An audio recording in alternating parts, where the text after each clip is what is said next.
Party को छोड़ते नहीं, वो पार्टी के अंदर कायम रहते।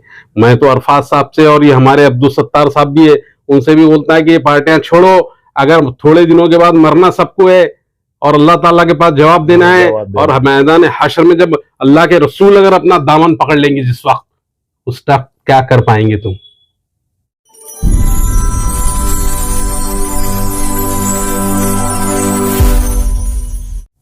हेलो दोस्तों, आप देख रहे हैं MTN न्यूज। मैं हूं समीउद्दीन चिश्ती। आज खास मुलाकात में हमारे साथ मौजूद है जावेद कुरैशी साहब, वंचित बहुजन आघाड़ी के। आइए उनसे बात करते हैं शहर और महाराष्ट्र के हालात पर। जावेद साहब, आपने हमें टाइम दिया उसके लिए बहुत बहुत शुक्रिया। क्या कहेंगे, आज आए दिन मुसलमानों के ऊपर अत्याचार हो रहे, अन्याय हो रहे, ट्रेन में बुजुर्ग के साथ मारहान। एक बीजेपी का नेता कहता है कि मुसलमानों को मस्जिद में घुसकर मारेंगे। कैसे देखते हैं इनको, और क्या मुसलमानों की क़यादत क्यों खत्म होते जा रही है? नहीं, मुसलमानों की क़यादत पे नहीं, लेकिन ये जो अभी जो हालात अभी इस वक्त महाराष्ट्र में खास तौर से जो है हो रहे हैं, उसकी तो एक वजह इलेक्शन है।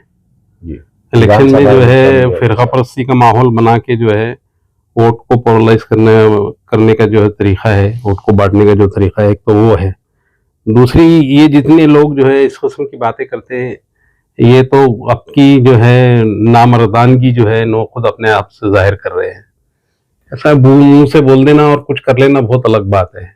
अब ये जो साहब ने अभी बोले कि मस्जिद में घुस के मारेंगे, तो ये तो बहुत सारी सदियों से चलते आ रहा है मुसलमानों के साथ। पूरी तारीख इसकी गवाह है कि मुसलमानों को जो है आके मारने का और ये करने का वो करने का। लेकिन बहुत बड़े फिरौन आए, हामान आए, सज्जाद आए, और क्या हमा किस्म की जो है दुश्मनान इस्लाम आए, और उन्होंने जो है मुख्तलिफ तरीक़ों से जो है इस्लाम को ख़त्म करने की कोशिश, मुसलमानों को ख़त्म करने की कोशिश की। लेकिन अल्लाह का करम है कि मुसलमान जो है एक अल्लाह को मारने वाली कौम है, तो इसको ख़त्म करना कुछ आसान नहीं है। जिस टाइम मुसलमान ख़त्म होंगे उस दिन दुनिया ख़त्म हो जाएगी जी। और ये तो जो अभी रामगिरी महाराज ने भी जो हुजूर की शान में गुस्ताखी, रामगिरी महाराज 58 FIR हो चुके हैं, फिर भी उन पे कोई कार्रवाई नहीं हो रही। अब ये तो बिल्कुल आया है कि खुद चीफ मिनिस्टर शिंदे साहब जो है उसको सपोर्ट कर रहे हैं, तो उसको सवाल ही नहीं आता कि जो है उनके ऊपर गुनाह दाखिल होने की बात कर रहे हैं। बीजेपी के लोग स्टेज से आके ये बोल रहे हैं कि हमारे रामगिरी महाराज का पीछा नहीं करना, अब अगर कुछ करे तो हम देख लेंगे।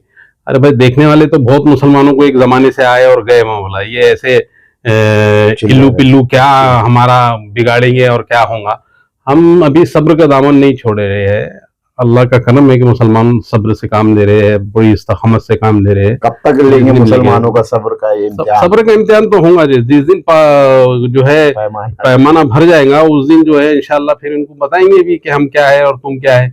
लेकिन आज जो हालात है, हर वक्त जो आप देख रहे हैं कि इलेक्शन आने से 6 महीने पहले, 3 महीने पहले, 2 महीने पहले इस किस्म के माहौल खराब करने की कोशिश की जाती है। इसको सियासी नजरिए से ही देखना चाहिए, सियासी तौर से इसको सोचना चाहिए।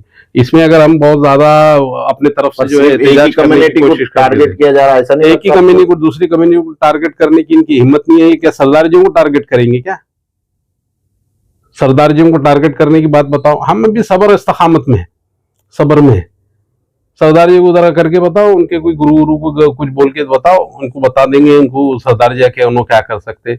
और दूसरी जो कौमें हैं उनको उनकी कोई महापुरुष की जो है बेहुरमती करके बताओ, उनको बता देंगे कि तुम किस खेत में रह रहे, किस खेत की मूली है, तुम्हारा क्या हशर करेंगे वो लोग, सब मालूम पड़ जाएगा उनको। जहाँ इस वक्त मुसलमान जो है सब्र से काम ले रहा, तो उसको दबाने की काम कर रहे, तो ये ओवर कॉन्फिडेंस दुनिया में किसी का रहा और ना किसी का रहेगा।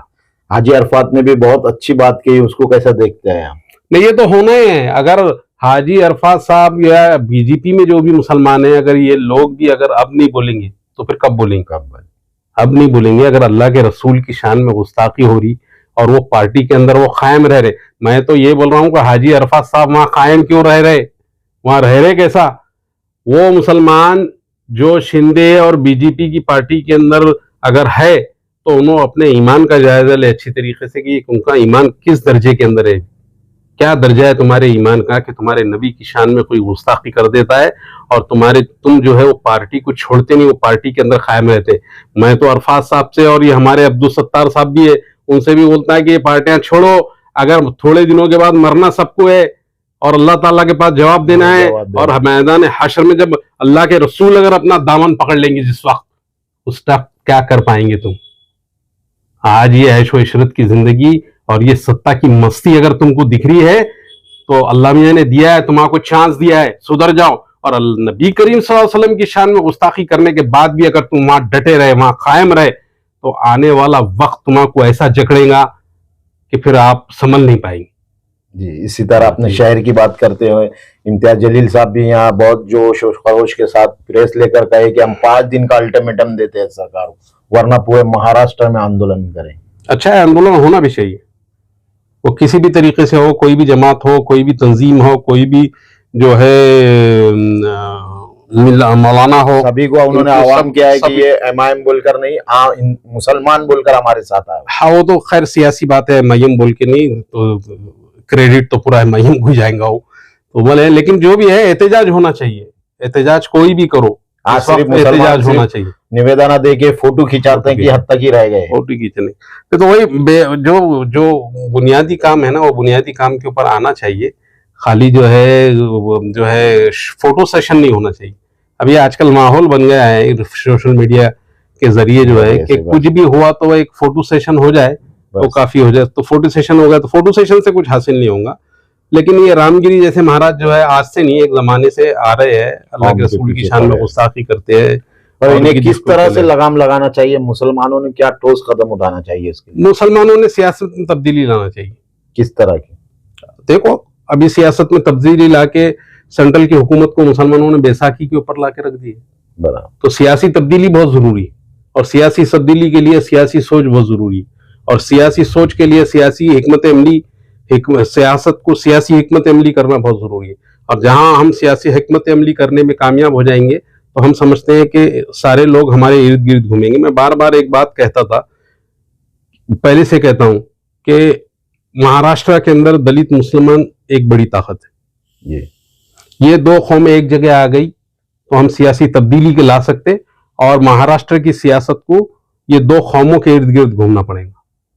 मैं आज भी वही अल्फाज इलेक्शन में दिखेंगे मुसलमान, और वही बोल रहा हूँ मैं। आज भी मैं उस बात को फिर से एक दोहरा रहा हूँ कि मुसलमानों को सियासी हिकमत अमली के साथ जाना चाहिए, और दलित और मुसलमान इत्तेहाद के साथ अगर हम आगे बढ़ते हैं तो मैं समझता हूँ कि महाराष्ट्र की सियासत ये 2 कौमों के इर्द गिर्द घूमेंगी, ऐसा मेरा मानना है। आने वाले वक्त में वंचित बहुजन आघाड़ी का क्या ऐसी भूमिका रहेगी, क्या तैयारी चल रही है विधानसभा इलेक्शन को लेकर? इलेक्शन में तो लड़ेंगे वंचित बहुजन आघाड़ी तो। महाराष्ट्र में और सेंटर की तरफ से जो वक्फ बोर्ड बिल निकाला गया है उसको लेकर बहुत चर्चा चल रही है कि नुकसानदेह, तो किस तरह से नुकसानदेह और किस तरह से अगर फायदा हो सकता है उसका? नहीं, नुकसानदेह तो एक देखो, बीजेपी अगर कोई मुसलमानों के बिल लेके आती है तो सवाल ही नहीं आता कि वो मुसलमानों के फेवर में रहेंगे। वो मुस्लिम मुखालिफ बिल ही रहेंगे, कुछ सवाल ही नहीं आता कि वो मुसलमानों के फेवर में आएंगे। और ये बात तो साया है कि तो आप हमारी जगह कैसे ले रहे हो भाई? वो हमारी जगह ओन प्रॉपर्टी है, वो मुसलमानों की वक्फ की हुई है, मुसलमानों ने अल्लाह के नाम पे वक्फ की हुई जगह है। तो ये कुछ सवाल ही नहीं आता कि जो है हमारी प्रॉपर्टी हम तुम्हारे को दे दो, ये कोई बात ही नहीं है। तो ये तो एकदम फालतू किस्म का जो है बिल जो है, इस किस्म जो है बीजेपी हुकूमत ने लेके आई। और देखेंगे अब वहाँ सेंट्रल के स्टैंडिंग कमेटी के अंदर बहुत बड़े मुस्लिम लीडरान है, उसको किस तरीके से देखते हैं। और आने वाले 9 तारीख को असदुद्दीन ओवैसी साहब भी आकर उसका विरोध करने वाले वक्फ बोर्ड के बिल को लेकर, उसे कैसा देखते हैं? नहीं, वो विरोध करने का, वो तो खुद स्टैंडिंग कमेटी के अंदर है ही वहां पर। तो अब स्टैंडिंग कमेटी के अंदर उन्होंने मौजूद है, मतलब वो फैसला कौन हैसियत में वहां पर है, उसमें वहां वो बिल कैसा मंजूर होता है वो देखेंगे। अब यहाँ से जो है बहुत सारी तंजीमें ये कोशिश कर रही है कि जो है उसको वोट दिया जाए, पब्लिक ओपिनियन लेके आए। तो पब्लिक ओपिनियन के लिए मुसलमान आगे आए और अपना ओपिनियन दिए कि हम ये बिल को रिजेक्ट करते हैं बोल के। जी, ऑनलाइन के जरिए भी दीजिए कि ये बिल रिजेक्ट किया जाता है। मुस्लिम नौजवानों को क्या मैसेज देंगे आज के हालात को देखते हुए? मैं मुसलमान नौजवानों को एक बात आपको ये कहना चाहता हूँ कि अभी जो हालात चल रहे हैं यहाँ पर इस पूरे महाराष्ट्र के अंदर, क्योंकि यहाँ इलेक्शन होने जा रहे हैं, ये इलेक्शन में मुस्लिम नौजवानों ने सब्र का दामन नहीं छोड़ना चाहिए, तहम्मुल से काम लेना चाहिए, और सियासी हिकमत अमली को जो है अपना आइडिया बनाना चाहिए।